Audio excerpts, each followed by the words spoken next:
Hi children, welcome back to my channel.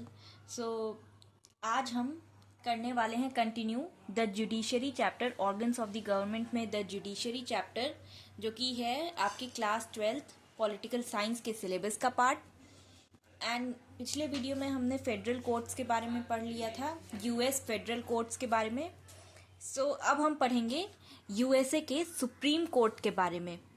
तो USA का जो सुप्रीम कोर्ट है, इंडिया की ही तरह supreme court is the apex, सबसे बड़ा कोर्ट, सबसे हाईएस्ट कोर्ट जो है यूएस का, वो है वहाँ का सुप्रीम कोर्ट।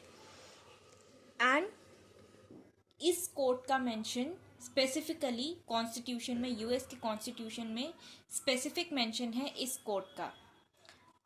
यूएसए का आर्टिकल 3 जो है कॉन्स्टिट्यूशन का, आर्टिकल 3 ये कहता है कि यूएस की जो जुडिशियल पावर्स हैं वो होंगी सुप्रीम कोर्ट के पास, एंड बाकी जो इंफीरियर कोर्ट्स हैं उनके पास, एज पर कांग्रेस। जैसे कांग्रेस ने डिसाइड किया है वैसे उस हिसाब से सुप्रीम कोर्ट और बाकी कोर्ट्स फंक्शन करेंगे। नाउ कांग्रेस ने क्या किया था? कांग्रेस ने ये अपनी अथॉरिटी का इस्तेमाल किया था by the judiciary act of 1789। तो यूएस का जो कोर्ट है वो चलता है इस एक्ट के अकॉर्डिंग। इस एक्ट के अकॉर्डिंग यूएस की जुडिशरी काम करती है कि उसमें सारे फंक्शंस असाइन किए हुए हैं कि सुप्रीम कोर्ट के क्या फंक्शंस होंगे, फेडरल कोर्ट्स के क्या फंक्शन होंगे, डिस्ट्रिक्ट कोर्ट्स के क्या फंक्शन होंगे। ये सारी चीज़ें डिफाइंड है जुडिशरी एक्ट ऑफ 1789 में।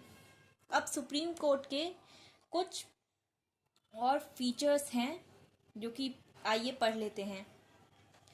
तो कॉम्पोजिशन, सुप्रीम कोर्ट में कितने जजेस किससे कंपोज्ड है, कितने लोगों से कंपोज्ड है? तो पहले सुप्रीम कोर्ट में, यूएसए के सुप्रीम कोर्ट में बिफोर 1969 एक चीफ जस्टिस और 5 और जजेस थे। 1 चीफ जस्टिस एंड 5 अदर जजेस, ये था उसका कॉम्पोजिशन। और 1969 के बाद से ही 9 टोटल जजेस हैं, जिसमें से कि एक चीफ जस्टिस है, और बाकी 8 जजेस हैं। Now talking about the method of appointment, किस बेसिस पर सुप्रीम कोर्ट के जजेस अपॉइंट किए जाते हैं?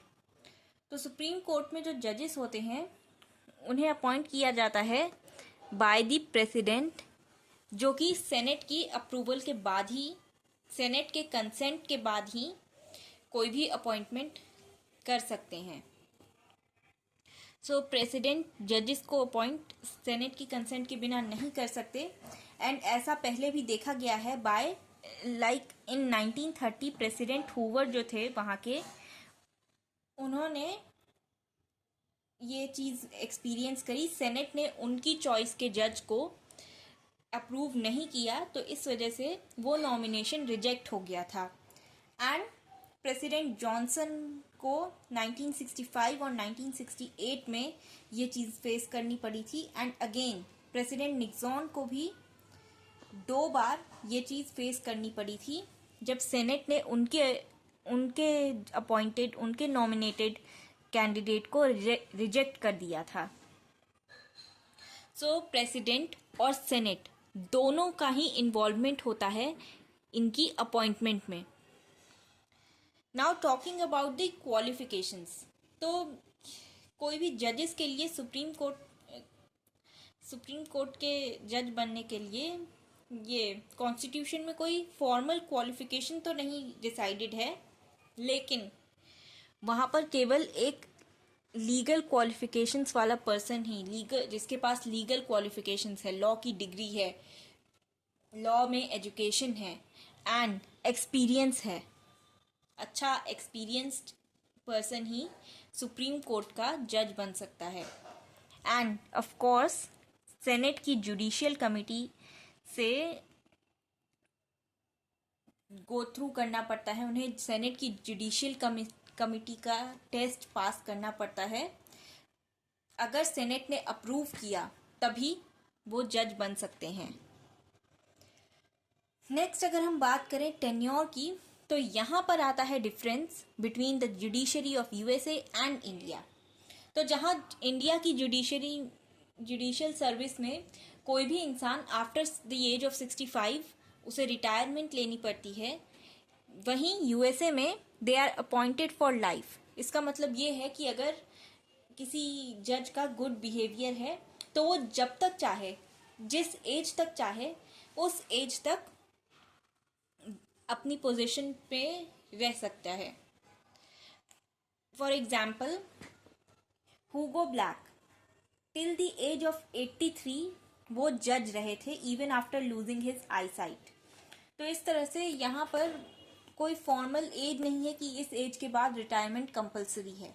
वो चॉइस होती है आपकी। अगर आपने गुड बिहेवियर मेंटेन किया है तब आप किसी भी एज तक, even till 90 years of age, आप जज की पोजीशन को पे रह सकते हैं। हाउएवर, कांग्रेस ने वॉलेंटरी रिटायरमेंट के लिए कुछ कंडीशंस रखी हैं, जैसे कि कोई भी जज after the age of 70 retirement ले सकता है एंड ऑन फुल पे उन्हें वो सारे बेनिफिट्स मिलेंगे जो कि उन्हें एज अ जज मिलते थे। अब ये चीज़ कांग्रेस ने इसलिए रखी है टू एनकरेज कि ज़्यादा एज तक कोई भी जज ना रहे, बिकॉज बहुत ही ज़्यादा ओल्ड एज में भी जज रहना is not a good idea. अब बात करते हैं रिमूवल मेथड की। तो मेथड ऑफ रिमूवल यहाँ पर है कि कोई भी जज को, सुप्रीम कोर्ट के जज को इम्पीचमेंट से रिमूव किया जाता है जब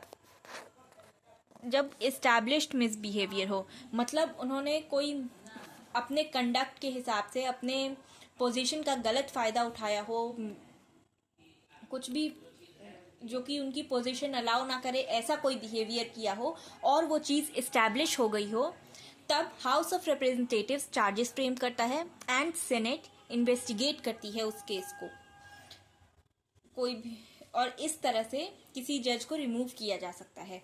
बट सो फार आज तक कोई भी जज इम्पीचमेंट के प्रोसेस के से रिमूव नहीं किया गया है। नेक्स्ट अगर बात करें सैलरीज की, तो जज को काफ़ी हाई सैलरी दी जाती है as per their position, like around $2,67,000 से उनकी सैलरी स्टार्ट होती है एंड $2,55,300 पर एनम। ये मतलब इन सब के इसके बीच की सैलरी होती है।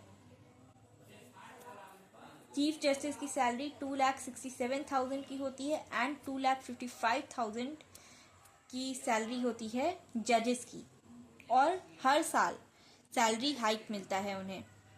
सो that's it for today's video. Next video में हम जुडिस्टिक्शन की बात करेंगे। So meet you in the next video.